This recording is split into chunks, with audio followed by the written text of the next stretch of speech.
William is in Riverside, California. Hi, William. Welcome to the Ramsey Show. Hey, Dave. Hey, Ken. What's going on? Ken, finishing up the proximity principle and looking forward to your new book. So congrats on that. Thank you. Yeah. Okay. So here's my situation. I'm active duty Navy and about to be moving at least 3 times in 2022. My wife is about to graduate from her master's program in occupational therapy, and she's going to be getting her credentials to practice in the first half of the new year. We are on baby step 2 on our second to last debt, which should be paid in the next 2 months, and that would just leave us with $80,000 in student loan debt. We're looking forward to making our shovel bigger with my wife being able to work in the field. So we've been talking a lot about when we will start having kids, and we're concerned about balancing the debt snowball and starting our family. So I'd love to get some advice and comfort in this situation. We don't decide about kids and marriages based on debt. When it's time to have babies, you have babies. You'll work it out. You got plenty of room. They're not that expensive. They don't eat that much. All this crap that kids will, I mean, if you have 17 kids, it'll break you. That's different. But if you're going to have a baby, you're going to be just fine.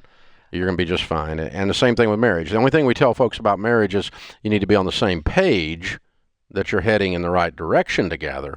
But I don't tell people not to marry someone with debt, and I don't tell people to not have babies because they got debt. Yeah. As a matter of fact, quite the opposite. It's a good reason to have babies. What's the timeline look like? Forget debt for just a moment to start trying to have babies with your wife moving into a new career. Have you talked about that? A little bit. We kind of go back and forth because she does have a little bit of shame in, the fact that most of the student loan debt is hers. And I've told her, hey, that's not a big deal. But I guess somewhere between when we're moving next year, we'd like to at least start. We're going to be coming off of birth control soon, and we're just kind of looking forward to maybe mid-2022. But yes, I think it's the shame that's getting us. No. There's no shame. Yeah. No. Babies are God's gift. And babies are the best thing that ever happened to me. Yeah. And she's going to pay that off. Okay. She's going to make very good money as an occupational therapist. You guys are on the path. You know how to pay this off. You're going to get there. Have the babies, and you're going to get through the baby steps in the right time. Now, let's go ahead and say she's probably an occupational therapist for a while. Yeah. Because you got to clean this mess up. That's exactly right. So it's not like she's going to be a stay-at-home mom.